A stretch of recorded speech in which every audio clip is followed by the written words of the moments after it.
আজিৰ দিনটোতো অসমীয়া মানুহ ভেকুলীৰ বিয়া পতা বিচৰণটো কৰক কথাৰে অকল বিধ্বস্ত হোৱা নাছিল আমাৰ ইৰিগেশ্যনৰ স্কিমবিলাকো বিধ্বস্ত হৈ গৈছে জলসিঞ্চন বিভাগক লৈ উত্তপ্ত সদন সব ইৰিগেশ্যন স্কিমটো টকা খাই মেম্বাৰ ৰিপ্লাইটো দিবলৈ দিয়া না সদনত ভুল তথ্য দি বিপদত অশোক সিংহল ৰাজ্যৰ কৃষক সমাজৰ সমস্যাক লৈ শুকুৰবাৰে উত্তপ্ত হৈ পৰে অসম বিধানসভাৰ মজিয়া এক টোপাল পানী দিব নোৱাৰে এইবিলাক অদৰকাৰী কথা কৈ আছে ছাৰ যিজন মানুহ ইৰিগেশ্যন মিনিষ্টাৰ তেওঁ অসমৰ কথা দেখিয়ে পোৱা নাই ছাৰ সদনত বিধায়ক অখিল গগৈৰ বিভাগীয় মন্ত্ৰী অশোক সিংহলক পোনপটীয়া প্ৰশ্ন অসমৰ কিমান ভূমি কৃষি উপযোগী কিয় কৃষকে নাপায় জলসিঞ্চনৰ সুবিধা কেতিয়া 100% ভূমিত হ'ব জলসিঞ্চনৰ সুবিধা অখিল গগৈৰ প্ৰশ্ন অসমত কেতিয়া ভেকুলীৰ বিয়া পতা শেষ হ'ব কোনদিনা জলসিঞ্চনৰ 100% ব্যৱস্থা কৰি খেতিয়কবিলাকক বছৰৰ সকলো সময়তে খেতি কৰাৰ ব্যৱস্থা কৰি কোনদিনা অসমক ভাৰতৰ 1 নম্বৰ জলসিঞ্চিত ৰাজ্যৰূপে প্ৰতিষ্ঠা কৰিব সেই প্ৰশ্ন গগৈৰ প্ৰশ্নৰ উত্তৰ দিবলৈ গৈ সদনত খোল ঠেকত পৰিল মন্ত্ৰী অশোক সিংহল পোনপটীয়া উত্তৰ দিব নোৱাৰি চালে বেৰে কোবোৱা উত্তৰ দিবলৈ গ'ল মন্ত্ৰী সিংহল মন্ত্ৰীগৰাকীয়ে আনকি তথ্য দিলে 24% কৃষিভূমিত আছে জলসিঞ্চনৰ ব্যৱস্থা কৃষক ৰাইজক 12 মাহে পানী দিবৰ কাৰণে ব্যৱস্থা কৰাৰ কাৰণে আমি লাগি আছো আজিৰ দিনটোত প্ৰায় 3900 irrigation scheme medium major medium major scheme অসমত চলি আছে অসমত এটা অসুবিধা আছিল অধ্যক্ষ মহোদয় যে যিখিনি ষ্ট্ৰাকচাৰ আমি নিৰ্মাণ কৰোঁ নদীৰ ওপৰত যেতিয়া হেড নিৰ্মাণ কৰা হয় কেনেল নিৰ্মাণ কৰা হয় এই হেডৱৰ্কছবোৰ বানপানী আহিলে গোটেই ডেমেজ হৈ যায় কিন্তু মন্ত্ৰী অশোক সিংহলে সদনত ভুল তথ্য দিয়া বুলি গুৰুতৰ অভিযোগ তুলিলে অখিল গগৈয়ে বিধায়কজনৰ অভিযোগ অসমত 2% জলসিঞ্চনৰ কাম হোৱা নাই অশোক সিংহলক অপসাৰণৰ দাবী তুলিলে অখিল গগৈয়ে যে অশোক সিংহল বেপাৰ কৰিবলৈ অসমলৈ আহিছে অশোক সিংহলে কন্ট্ৰাক্ট কৰিবলৈ অসমলৈ আহিছে তেওঁ অসমৰ মাটি পানীৰ লগত কোনো সম্পৰ্ক নাই এই মানুহজনক জলসিঞ্চনৰ মন্ত্ৰী পতাটো অৰ্থহীন আৰু সেইকাৰণে মই বিধানসভাতে আজি দাবী উত্থাপন কৰিছো যে অশোক সিংহলক জলসিঞ্চন মন্ত্ৰীৰ পৰা বৰখাস্ত কৰিব লাগে আঁতৰাই দিব লাগে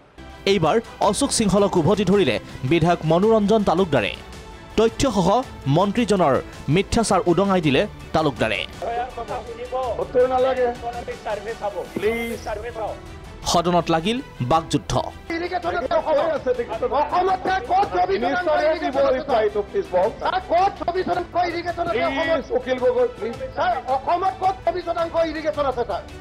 মন্ত্ৰীৰ তথ্যৰ আধাৰ কৃষক বন্ধুৱে বিধায়কৰ তথ্যৰ আধাৰ অৰ্থনৈতিক সমীক্ষা মই আশ্চৰ্য প্ৰকাশ কৰিছো তেওঁ ইকনমিক সাৰ্ভে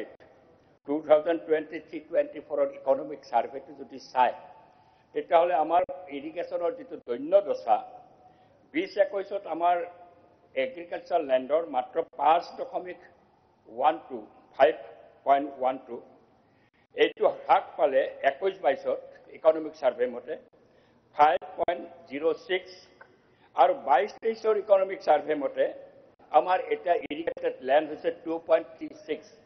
এইটো হৈছে বাস্তৱ চিত্ৰ 2.36 কিন্তু তেওঁ দেখুৱাই আছে 24% এটা অদ্ভুত কথা এটা 24% মাটি ইৰিগেটেড হলেতো বহুত পৰিমাণে সমস্যা সমাধানেই হৈ গ'ল হাউচক মিছগাইড কৰা ধৃষ্টতা আমি কৰিব নোৱাৰো যিখিনি কৈছো সত্যৰ ভিত্তিৰ আধাৰিত আৰু বিধায়ক ডাঙৰীয়াই যদি কিবা বিশেষ তথ্য লাগে আৰু যদি বিতংভাৱে তথ্য লাগে মই অলৰেডি ক'লো যে গুগল প্লে ষ্টৰত কৃষক বন্ধু এপ আছে জলসিঞ্চন বিভাগৰ ছাৰ এক টোপাল পানী দিব নোৱাৰে এইবিলাক অদৰকাৰী কথা কৈ আছে ছাৰ যিজন মানুহ ইৰিগেশ্যন মিনিষ্টাৰ তেওঁ অসমৰ কথা দেখিয়ে পোৱা নাই ছাৰ অধ্যক্ষ বিশ্বজিৎ দৈমাৰীৰ হস্তক্ষেপত মন্ত্ৰী অশোক সিংহল ৰক্ষা পৰিলেও সদনত মন্ত্ৰী অশোক সিংহলৰ অসহায় অৱস্থা আছিল চাবলগীয়া পিছে সদনৰ ভিতৰত কৰিলেও সদনৰ বাহিৰতো বিৰোধীয়ে ভালকৈয়ে এজাউৰি দিলে মন্ত্ৰী অশোক সিংহলক আজি জলসিঞ্চন মন্ত্ৰীয়ে মিছা কথা কৈছিলে অসমীয়া জাতিক যদি সঁচাকৈ ধনী কৰিব লাগে তেতিয়াহ'লে বছৰৰ সকলো সময়তে খেতি কৰা ৰাজ্যত পৰিণত কৰিব পাৰিব লাগে কিন্তু দুৰ্ভাগ্যৰ কথা আজি মন্ত্ৰী অশোক সিংহলে এটা প্ৰশ্নৰো উত্তৰ দিব পৰা নাই তেওঁ কপি আছে বিধানসভাত আজি জলসিঞ্চনৰ ওপৰত মন্ত্ৰীয়ে যিটো উত্তৰ দিলে সেই উত্তৰত আমি অসন্তুষ্ট হৈ পেলাই মই তথ্য সহকাৰে প্ৰমাণ কৰি দিছোঁ তেওঁ গোটেই বিধানসভাক মিছলিড কৰিছে। তেওঁ যিটো 24% বেছি জলসিঞ্চন হোৱা বুলি এটা তথ্য দিলে তেওঁৰ বিষয়াসকলৰ বক্তব্যৰ ওপৰত তেওঁ তথ্য দিবলৈ লিখিয়ে দিছে যে বিষয়াৰ এইটো তথ্য আৰু বিষয়াবিলাক হৈছে কৰাপ বিষয়া। গোটেই জিলাবিলাকত যিবিলাক আছে জলসিঞ্চনৰ বিষয়া, এই বিষয়াবিলাকে কোনো কাম কাজ বিশেষ নকৰে আৰু ভুল তথ্য মন্ত্ৰীক দিছে আৰু মন্ত্ৰীও অদ্ভুতভাৱে এই বিষয়াৰ তথ্যৰ ওপৰত ভিত্তি কৰি সদনৰ নিচিনা পবিত্ৰ স্থানত তেওঁ এই তথ্য দি দিলে 24% জলসিঞ্চন হৈছে। ভোটৰ স্বাৰ্থত হিতাধিকাৰী সৃষ্টি কৰা বিজেপি চৰকাৰৰ যে কৃষকৰ সমস্যাক লৈ তিলমানো গুৰুত্ব নাই সেয়া আকৌ এবাৰ স্পষ্ট হৈ পৰিল বিধানসভাৰ মজিয়াত। ভিডিঅ' জাৰ্নেলিষ্ট ৰিজুৰ সহযোগত ৰমেন কলিতা ৰিপোৰ্ট, প্ৰাগ নিউজ।